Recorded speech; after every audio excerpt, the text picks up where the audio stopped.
session will be about a key topic in reaching a net zero emission world by 2050, which is deployment of renewable worldwide.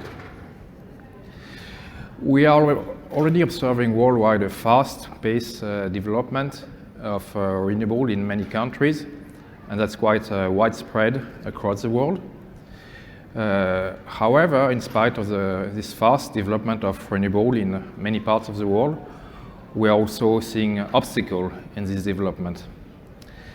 And by obstacle, I'm thinking of several issues such as cost, investment, technology, infrastructure, and not the least, stakeholder acceptance by local communities. But however, in spite of all these obstacles, the change is happening, and in most countries we see some fast growth of renewable capacity in the mix, and that's across the globe. In the session today, we'll be trying to answer some questions that are obvious in this energy transition path. So, for instance, how countries are coping with obstacles in developing renewables, like how they are coping with moving from the old world, which is thermal generation, to the new world with a renewable energy mix. Another question would be where are the largest opportunities in terms of renewable, and where are the biggest potential? And the final question that we'll try to answer, but probably not answer, is what could be a full-scale renewable energy mix by 2050, which is a set date for net zero emission in many countries in the world, according to the Paris Agreement. In today's session, we are very lucky to have experts from three very different regions of the world. We have three continents represented. So our first one is Ukraine. Ukraine is sadly in a bit unique situation. In Ukraine, they have to face two problems: rebuilding capacity being destroyed by the Russian invaders, and at the same time facing the development of renewable in the long term. And in spite of the war hitting them, they are doing both. They are restoring energy capacities in emergency facilities such as school and hospital, but at the same time, they are building a renewable energy outlook for the long term. So that's not easy, but they are doing it. Our second case country, I should say, is Peru. Peru is a country with a heavy history of thermal generation, mostly due to its abundant resources in domestic gas. However, in the recent year, Peru has embarked on a transition towards more renewable, wind, solar, hydro, although hydro was already existing, but hydro is also developing. And our speaker, Mr. Cayo, will tell us how Peru is engaging in this energy transition and trying to move away from gas. And our third and last speaker, Mrs. Kuiper from Australia, will tell us about how distributed energy resources in Australia are helping to increase penetration of renewable in the mix, actually up to 70% of the mix at certain hours of the year. But not only it helps to to improve the renewable penetration, but it also helps to reduce the peak load during some tense hours of the year where supply and demand is tight. Together added with some customer participation in the demand side management, such as load shift and load cut. And what I mean, just to be more precise, what I mean by distributed energy resources, I mean like rooftop PV solar facility installed on residential building or CNI buildings. But Mr. Kuiper will tell us, Mrs. Kuiper will tell us more about how Australia is engaging in this transition. So we'll invite now our first speaker, Mrs. Onishchuk. Yuliana Onishchuk has recently created last year an NGO called Energy Act from Ukraine. She's the CEO and founder. Yuliana has devoted most of her professional career to promoting clean energy. As a former manager of international relations at the largest private energy company in Ukraine, DTEC, Yuliana was responsible for developing partnerships to facilitate the country's clean energy transition. 3 years ago, she created a solar power plant to gain energy independence and to provide clean energy for her country. Despite the very dark times that Ukraine is going through, Yuliana has established her foundation, Energy Act for Ukraine, in response to the war launched by the Russians. So now let me welcome Yuliana to this panel.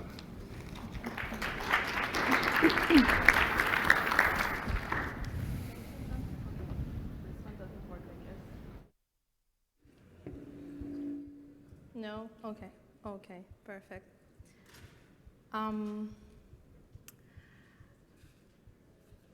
It is my great pleasure to be here and to join this conference in San Francisco and have the opportunity to raise the awareness of what's going on in the renewable energy sector of Ukraine and making an overview, what did we have before war and the current status of it.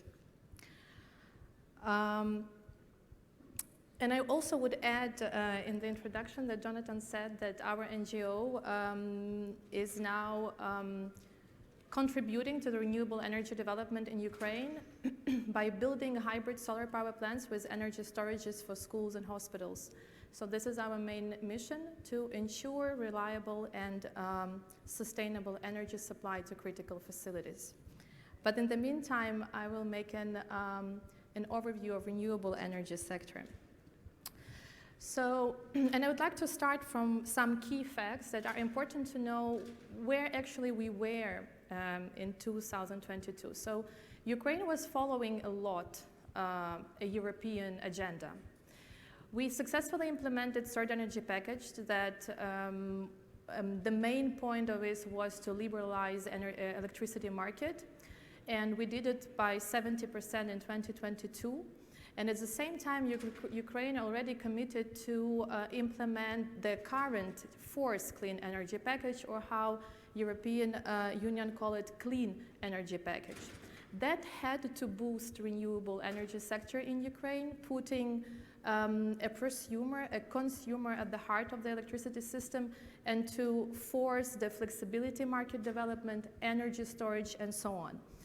And already in 2021, we succeeded with the clean energy package because we also adopted a law on energy storage. So the regulation just started to be, just came into force. A secondary legislation was being developed. So the market rules were being developed for new function. And at the same time, it took us, I guess, 4 years to be synchronized with the European electricity market. And that was a tremendous effort and step when, right on the second week of the war, Ukraine disconnected from Russian and Belarusian electricity markets and synchronized with the NSOE. That gave us the possibility to trade. And we already have been trading a bit before 2022, but much more right now with Poland and Slovakia. But I will go further for electricity generation mix that we had in 2021. Nuclear, 55%.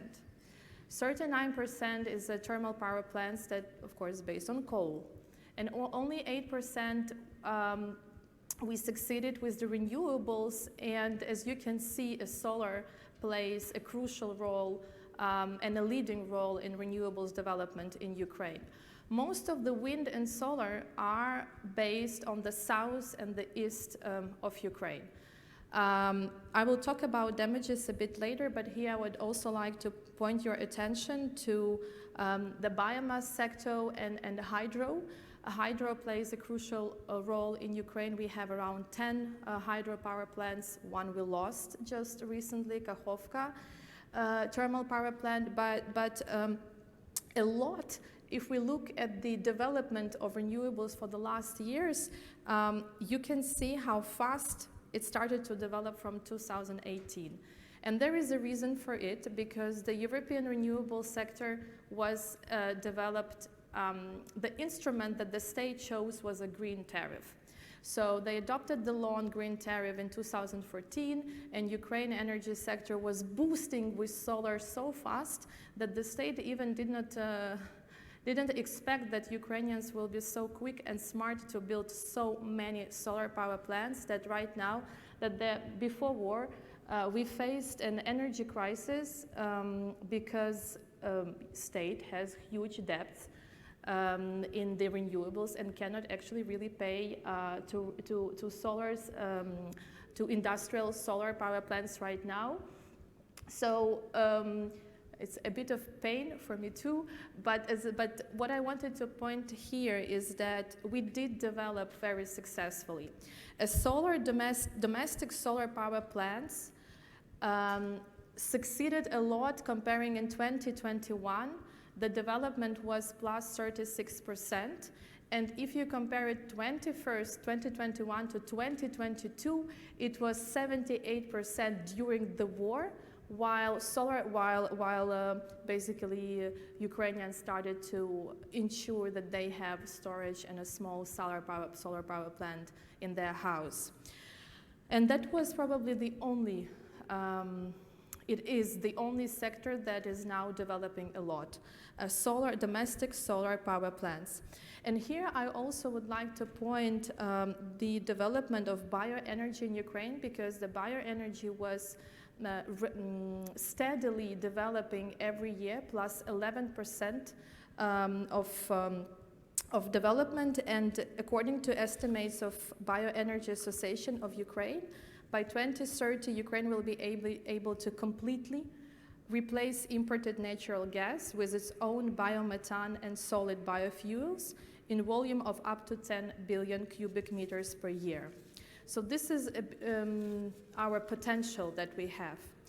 If we go further, I will not stop a lot at the energy storage, just pointing to you that unfortunately we didn't have time to develop sector well. When the war started, we only had one industrial storage, 1 megawatt, owned by DTEC, that was also installed at their, I guess, grids.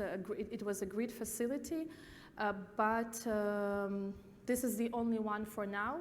And although the regulation is being developed, the planned building capacity for energy storage was 250 megawatt, and nothing is being now developed. So this field is not developing so far. A bit about our grids. 32 DSOs we have, but unfortunately we lost 40–50% of grids of the TSOs and DSOs in Ukraine, heavily attacked, especially distribution lines. And before war, 80% of the grids were already worn out and needed to be changed. So also with the implementation of clean energy package, the plan was to digitalize electricity grids, to make them more smart, and also the regulation was changed on how we ensure that DSOs actually can make profit and then invest into modernization of their grids. The next one, I would like the most difficult part. It's energy at war in Ukraine, and here I will make an overview what was happening and what did we lose for the last year. More than 1,200 attacks happened on the energy system for the last year. It caused, as I said previously, 45, or somebody said 50, 55, still not yet calculated because the attacks are still happening. We lost 27 gigawatt of electricity capacity, and the overall capacity is actually 60, so we lost a lot. And there was months in November and December when we didn't have electricity for days. In November, the state noted and observed that 12 million people were staying without electricity for weeks. Right now, we don't have blackouts much. Our energy people are real heroes because they managed to repair the grids under the attacks. So it's only the east cities that are at the front line that still experience blackouts, but not the Kyiv, for instance, where I'm from. We are fine with the electricity supply. Just a picture and a feeling how the Kyiv looked like in December. It's a city of 4 million people. The only light we had was from cars, especially in the evening. Changes in the consumption in 2022, we saw a sharp decrease of the consumption. Of course, there were many reasons because people left their houses, industrials where the fabrics and businesses were stopped. And also we saw, it's not only that the demand decreased, but also the proposal decreased because the nuclear power plant Zaporizhzhia was occupied, and the generation facilities as well as renewables on the south and on the east were occupied and still are occupied. So we experienced at that moment the curtailment of renewables for 6 months since March. By the end of August, my experience with the solar power plant that I have was that we didn't work almost at all. So the renewables were shut down, but then when the attacks started in October and November, then we as citizens, we were asked not to use electricity for peak hours, only in the morning for 1-2 hours during the lunchtime, and that's it. But then we lost electricity supply at all. And examples how the renewables were affected. Currently, about 13% of PV capacity are under occupation. 8% were destroyed, we lost it, and 80% of wind generation is under occupation and is under occupation, so not available. Many solar power plants that are occupied, they just don't work. We are in contact with those people that own the solar power plants, and although they are not destroyed, they just don't produce for Russia. The huge attack that happened and affected the the energy system of Ukraine, and has a risk for Zaporizhzhia nuclear power plant that is now occupied, is the attacks on hydropower plant that happened 2 weeks ago. We have currently huge ecological catastrophe because there is a fish plague. There is no irrigation for fields. We are losing the whole region for agro.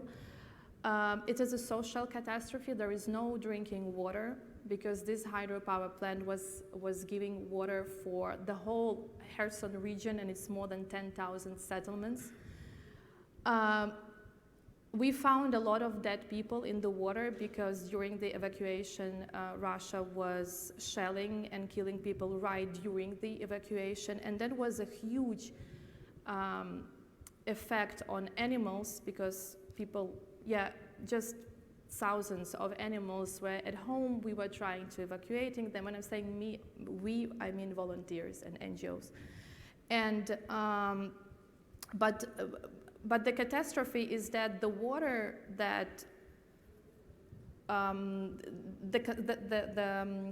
The hydropower plant, now the absence of the water there has an effect on Zaporizhzhia nuclear power plant, because there is a risk that if the water goes lower than 16 meters, how the fuel of nuclear power plants will be cooled. So for the whole year we had this tension of what can happen with a nuclear power plant, but now there is even more, stress is even an easy word to say, but what's going to happen if there is no water there? And there is no answer. But going back to how much facilities we lost, Zaporizhzhia was one of the biggest in Ukraine and one of the biggest in the whole European region. The nuclear power plant, we lost 44%, the same percentage for thermal power plants, 85% of wind power we lost, 30–40% in general for renewables facility, and Kakhovka power plant. How much time do I have? I don't have? I don't have time? Sorry. I have, okay. Coming more to conclusion and to an end, and maybe to some positive note. Right now in London, right now we have a London Recovery Conference about Ukraine, the one that was held in Lugano last year. So now all the Parliament and United States, European Union is now presented there at the conference, discussing what can be done and how Ukraine should be recovered. And I have to say that just making some conclusions is super important for the audience, I guess, that right now we had the news that in general, European Union will give 50 billion euro to the whole reconstruction, while the United States committed today, and as I heard from the colleague, a very positive note was done that $1.3 billion will be given to recover the energy sector of Ukraine. And at the same time, this is the energy mix that Ukraine has a potential to make. So the main focus will go to wind, to solar, and to nuclear power plant. Ukraine, in its strategy, it's not officially published, but we know that it's actually going to be, and the state wants to do it 50-50, 50 nuclear, 50 renewables. Today they presented this presentation just last minute, 15 minutes before my presentation. I did this slide. So this is the plan and forecast of the potential of the energy mix of Ukraine. There is no yet mechanism how we will attract so many investments, and so we don't know how we will do it, but at least state has the positive view on the development of renewables. This slide I took right from the slide of the government. Sorry for the quality, didn't have time to copy, but here you can see in yellow, it's a plus gigawatt that they want to add to renewables and how much money then we would need to do it. It's a considerable step forward for renewables. We never ever had the plan like that, very ambitious, but again, we didn't hear today what will be the instruments to attract and to achieve these goals. Yeah, I think I will stop here, and thank you for your attention. I hope it was comprehensive. Thank you.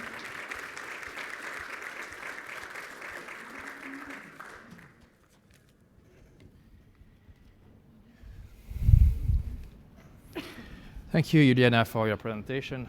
I think not only it was educational for us to learn about the energy mix in Ukraine, but also to learn about the war crimes committed by Russia over the last year and a half, and to raise awareness in our community. Our next speaker is Mr. Cayo from Peru.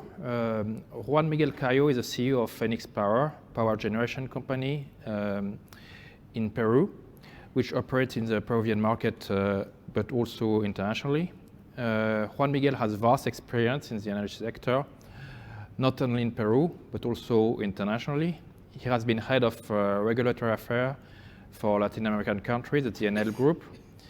And amongst other previous roles, Mr. Cayo worked at the Inter-American Development Bank and became a senior energy specialist for the Latin America at the World Bank in Washington, D.C.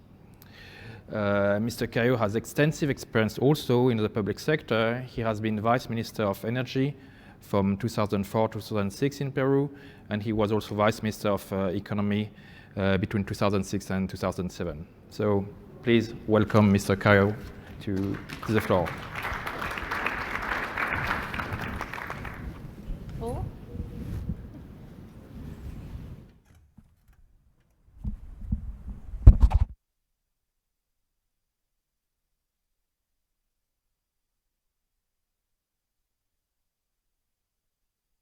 Thank you.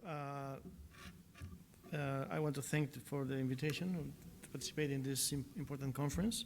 My name is Juan Miguel Cayo. I'm CEO of Phoenix Power, which is a generation company in my country, Peru. And I will make an overview of the development of renewables in Peru. This one? Yeah, that's basically the index of the presentation. Let me start with the evolution, present the Peruvian power market. Peru is a small economy with a population of around 35 million people and 56 terawatts hour of power generation. With 13,706 megawatts of installed capacity, its generation mix is led by hydro, with 49%, followed by natural gas, combined cycles, 38%, open cycles, 8%, and wind and solar currently represent around 5% of total generation. Last year, we closed our only coal plant. So basically, we don't have anymore any coal in the mix. Also, you have here at the bottom right, the demand evolution, growing constantly, except 2020 when the pandemic arrived and the government imposed a very strict lockdown. And also the transmission system, which is shown in the graph, in the map. You can see we have a 500 kV backbone from north to south, and also a network of 200 kV that goes to the east, to the Andean regions. Our parent company, Colbún is a Chilean company that has 37 years of experience and 26 power plants in Chile with a total of 3,400 megawatts. But what I want to highlight here is that Colbún, our parent company, has a very robust, let's say, portfolio of renewables. And in fact, they are now currently building the largest wind farm in South America with 812 megawatts, which would start operation next year by the third quarter. And the company that I represent, Phoenix, is one of the leading power generation and commercialization companies in Peru. We have a CCGT plant of 570 megawatts with natural gas. And we are the 5th largest company in Peru. We generated last year 4.2 terawatts hour, equivalent to around 7.7% of the national consumption. And we also have a renewables pipeline of greenfield projects. At present, we have 6 projects, 4 wind farms and 2 solar PVs of around 2,000 megawatts. One of our solar projects, Unilo, is 120 megawatts, has its EIA approved, and we are currently negotiating a connection agreement with the owner of the transmission line in order to move to a ready-to-build stage. We also have some important wind projects under evaluation. So the basic message is that we want to play a leading role in the energy transition in Peru.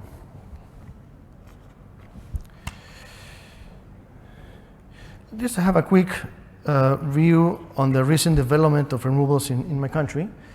The legal framework for renewables started in 2008 with the Decree 1002, which declared the development of renewable energy as a national interest, giving them priority in the dispatch and priority access to the transmission and distribution networks. Under the definition of this regulation, Decree 1002, renewables comprise wind, solar, geothermal, biomass, and small hydro below 20 megawatts.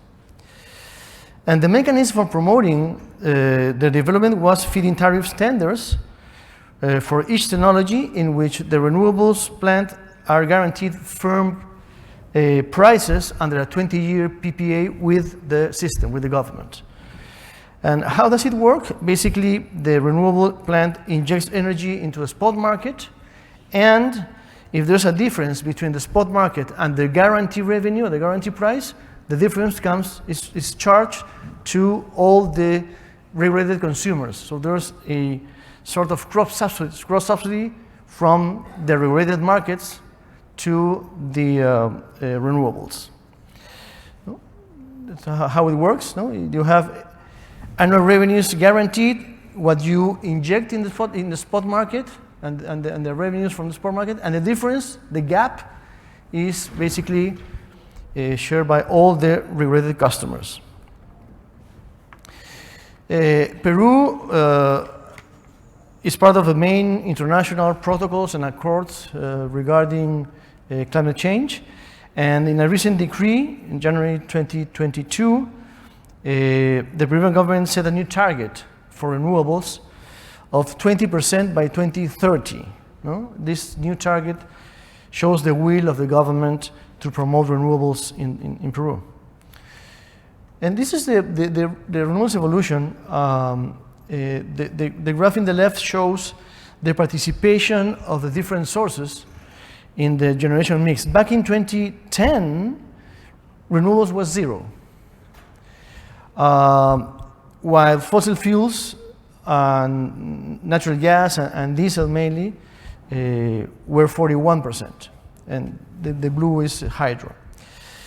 In 2022, the renewable energy participation was 5.5 of total generation. And in the graph at the right, you can appreciate the growth curve of renewables since its inception back in 2009, when the first renewables tender happened.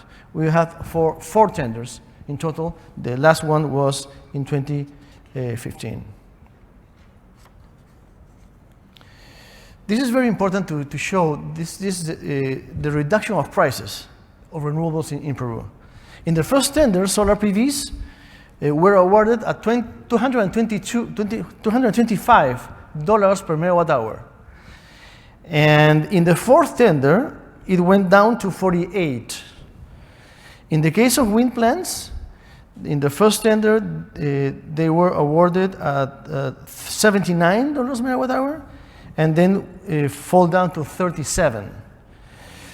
And the last renewables tender happened in 2015.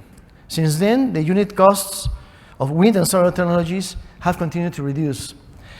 And the government considered that no tenders were needed in order to promote renewables, as they can compete with conventional technologies without any help or subsidy. This is the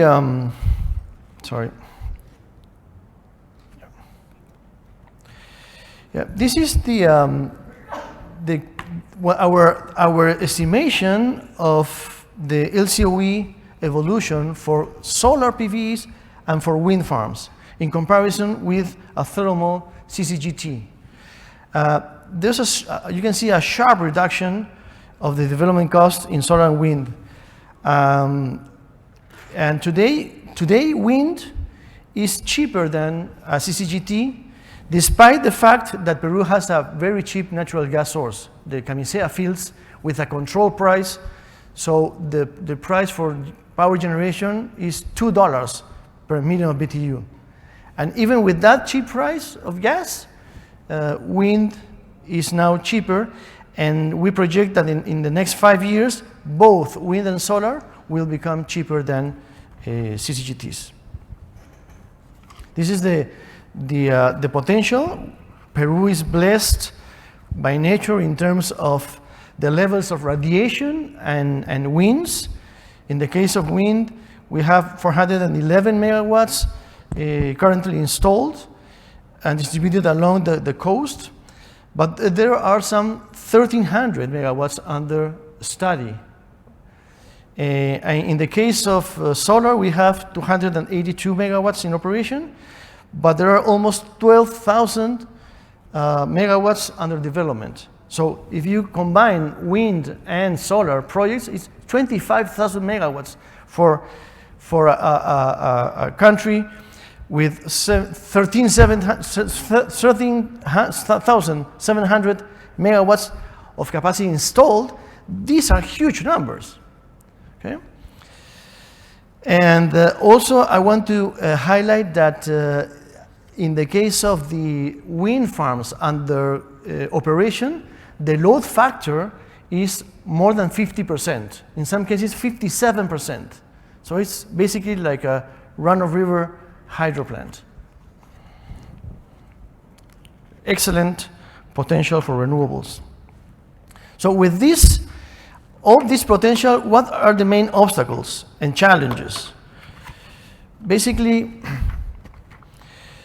first we need to remove entry barriers such as the lack of firm capacity for solar PVs.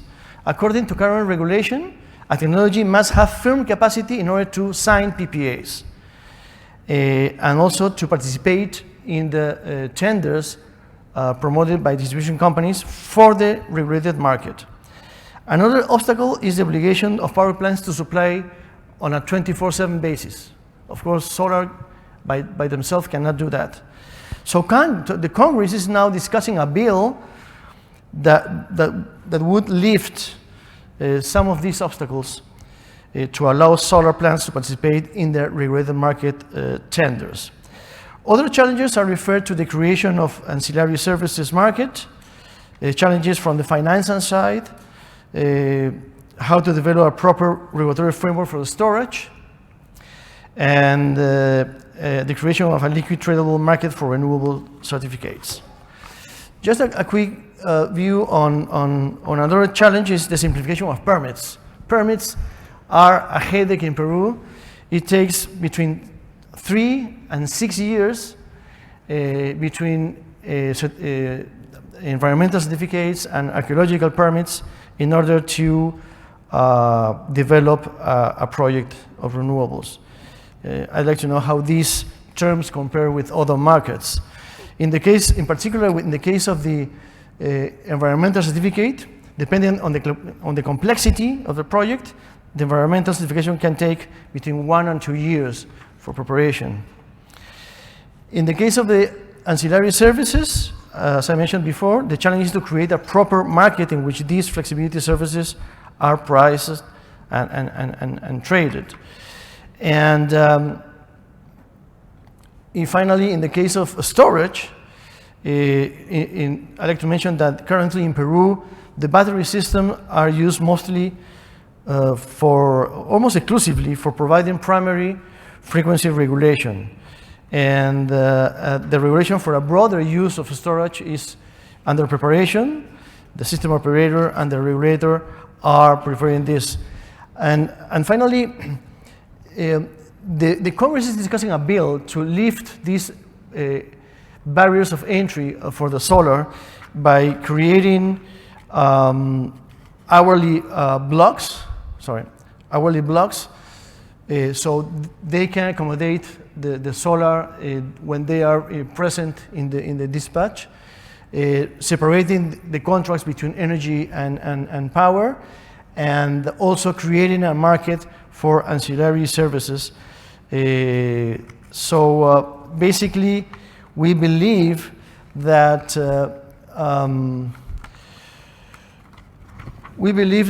Peru is in a key moment. The new regulation is under discussion, and I believe that the conditions that will emerge from this discussion will create the appropriate environment for the development of renewables in Peru. So let's generate changes towards a renewable tomorrow for all. Thank you very much.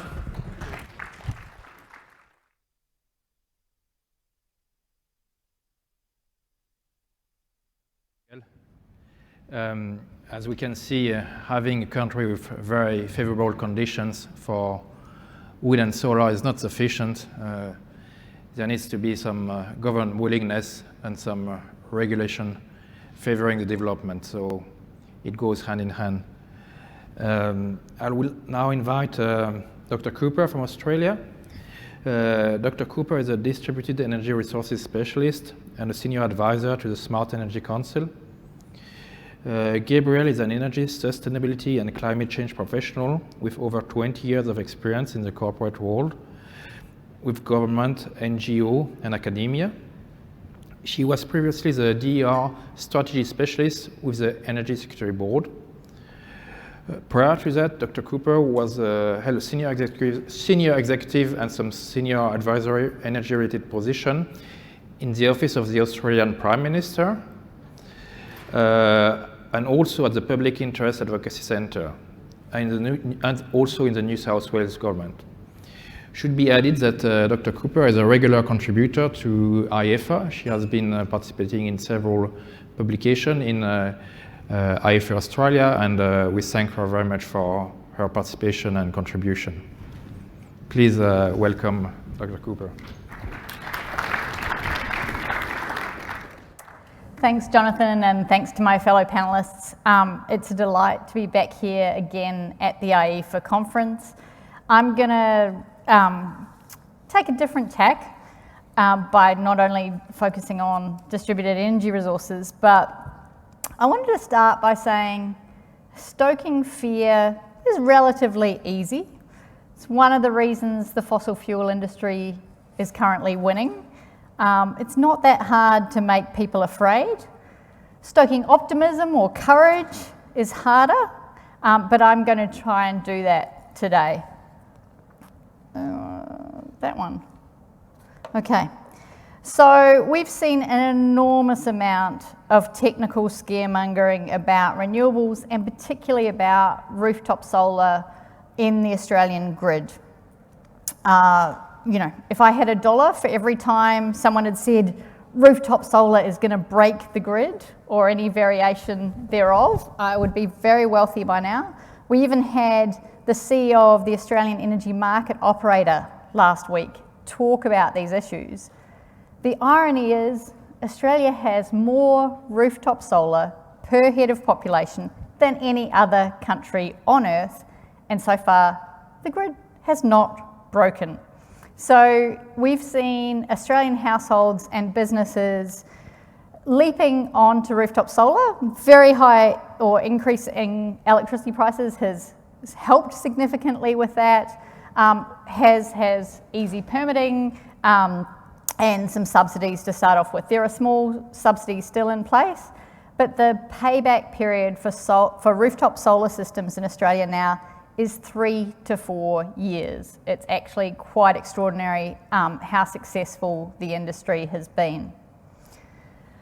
So given where we were going, that way, and given the technical scaremongering, I had an idea. And the idea was, we always forecast from the past in terms of energy markets, but we know that the status quo bias is really significant, and we know the future is going to be completely different. So let's take it to the end state. We know at some stage, every household that can have solar will have solar. We will have electric vehicles, otherwise known as batteries on wheels. We will have the potential for electric heat pumps, and we will have the potential to be far more flexible about how we use the loads, if we do things obviously in a smart way. So I worked with consultants at ITP Renewables to model what might the end state look like. We don't know when we'll get there, but we'll know we'll get there at some point. So we did a whole range of scenarios, starting off with 70% of households having PV and going forward from there. And there's a whole lot of findings out of that modelling, but I want to focus on two key findings for this audience today. The first one is the famous duck curve, which is becoming quite extreme in Australia, particularly in the state of South Australia. We have the belly of the duck that's going negative. So the state of South Australia is exporting solar generated electricity to nearby Victoria, and soon when we have an interconnector to the state of New South Wales, they'll be exporting that rooftop and utility scale solar, but it's sort of 2/3 rooftop, 1/3 utility at the moment, into other states. So the first pink duck that you see there is a scenario with PV only. You might say 12.4 kilowatts is quite a large rooftop solar system. We modelled a range of sizes, and we also looked at how the efficiency of solar panels are improving. The average size of a rooftop system in Australia now is pushing 9 kilowatts. So a future state where you've got 12 is not unrealistic. Then we looked at the scenario of what happens if people have behind the meter batteries, the orange duck, and you'll see the evening peak starts falling a little bit, but if you create a circumstance where it's frictionless trading, by which we mean that there's essentially any costs are netted out by revenue from that electricity from behind the meter batteries being exported to the grid, then the duck curve falls to sleep. Thanks to Cara from the Australian Comms team who did the graphics, which has gone global, gone almost viral with the sleeping duck. And just to prove it's not just a cartoon, this is the data behind it. Can talk about that later, but I just wanted to show we were not making this up. This is IEEFA, it's all robust analysis. And I also wanted to go, for those people who love the specific numbers rather than the cartoons, to show that the potential is for that 4 to 8 p.m. peak to be reduced by up to 92%, depending on the scenario. Why is that important? The 4 to 8 p.m. peak in the Australian wholesale market, thank you, is,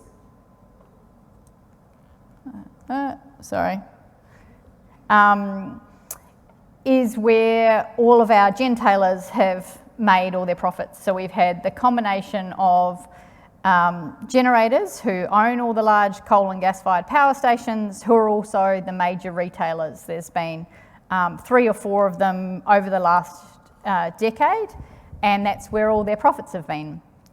So everything in here depends on how the policy and regulation plays out, but in theory, if you can get rid of the 4 to 8 p.m. peak on a regular basis, then that should reduce wholesale prices and, in theory, reduce retail prices, providing benefits for everyone.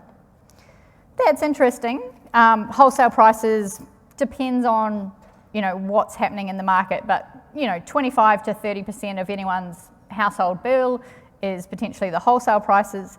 What's more interesting from my point of view is what happens to your distribution networks. So in Australia, we have significant summer peaks. You would have heard about the bushfires and the extreme weather when it's over 40 degrees, 100 degrees Fahrenheit for several days. Everyone has their air conditioning on full bore, and so the network peaks have been really significant. The comparison is you have a 10-lane freeway.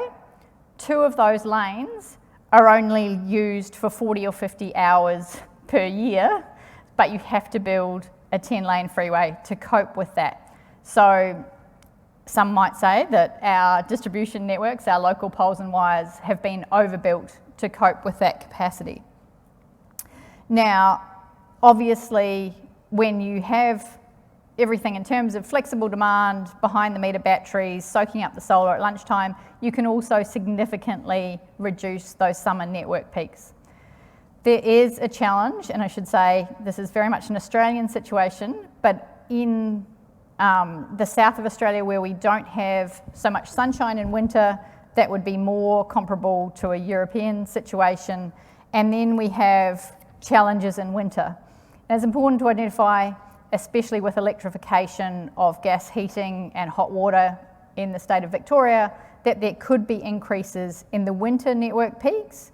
And that's also why, as much as I say distributed energy resources give you cheaper, faster decarbonisation, we also need, obviously, large-scale renewables, and particularly in the state of Victoria, they've got massive potential for offshore wind. So we do need a range of different renewable energy resources, but the important point about the network changes in terms of we're going from one-way flows to multi-way flows, people feeding back in, not just from households, but also from businesses into the grid, is that there should be those system-level benefits that can be passed on to all consumers. So there's this tendency to say, we've got all this solar in the middle of the day and it's a problem. Easy to stoke fear. Oh my goodness, what's going to happen when the belly of the duck curve goes negative? Prefer to see it as an opportunity with abundant solar in the middle of the day. And what kind of camel could we possibly produce to fill the belly of the duck curve? We're electrifying our transport system. There is a large load that we can use to soak up that solar in the middle of the day. Obviously, if we get vehicle to home, vehicle to load, vehicle to grid, then we can also use those large batteries on wheels as a very flexible resource. I think I have time to tell my favourite story about vehicle to grid and vehicle to home. The City of Newcastle has invested significantly in a solar plant at its waste treatment station, otherwise known as a garbage dump.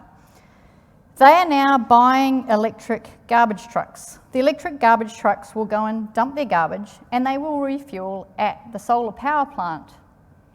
What is also very useful about an electric garbage truck is it's a very heavy vehicle with a very large battery. Now when there are fires or floods in areas around Newcastle, they will be able to send those electric garbage trucks out as emergency power supplies on wheels to the local emergency centres. So I think we can't underestimate the potential of EVs. In fact, one study shows that if you electrified the current Australian fleet, you would get roughly 10 gigawatts of storage. Anyway, I can talk for a long time about electric vehicles and vehicle to grid because I think it's a massive opportunity. I think I've sort of covered this. Obviously, there is also a huge opportunity with solar and batteries for areas in Australia that are rural and regional to go off grid, which can also assist in dismantling the grid and reducing bushfire risks in parts of the country. Not a thing that's applicable everywhere, but very important in states like California where there's a major bushfire risk. Thank you, I've been forgetting to do that one. Okay, that one I've covered, that one I've covered, that one. Okay, so just very quickly, some policy and regulatory changes that are needed to assist here. So a lot of Australia's on gas hot water. If we turn that to smart electric heat pumps, then that automatically creates a significant flexible load that can use that hot water in the middle of the day. Australia started with ripple control hot water in 1952 to soak up the overnight coal, and now we can do it soaking up the midday sun. EV charging, I've talked about the opportunities there. We need to, community batteries I can talk about in questions. One thing I did want to spend a minute on is there was discussion about the use of batteries for FCAS in Peru for ancillary services. There's now trials looking at how DER could provide network services in real time, including through real-time pricing. That's a really exciting innovation and we need to make sure that that goes forward and is done properly. We also have a big problem that the distributed energy resources aren't taken into account sufficiently in our planning. Our market operator is very keen on large-scale generation, large-scale transmission, and has been consistently underestimating the role of DER. I suspect it's not solely an Australian problem. So the overall thing is that we need to take the use of our distributed energy resources seriously. It can give you faster, cheaper decarbonisation with all the benefits I've outlined. So I encourage you to be optimistic and be courageous in advocating for the role of DER. Thank you.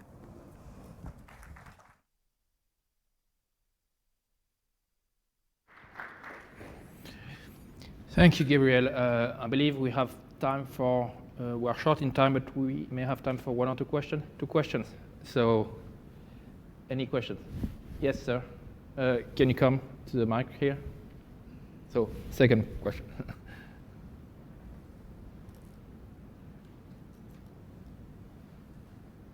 Thank you so much. Very brilliant presentations. I work with partners in Africa, and as you would imagine, Africa has a huge potential in solar energy, wind, and everything. But whenever we talk about this renewable energy, the questions we receive are, Africa is trying to industrialize. Can renewable energy like solar energy boost industrialization? That is the first question to any of you.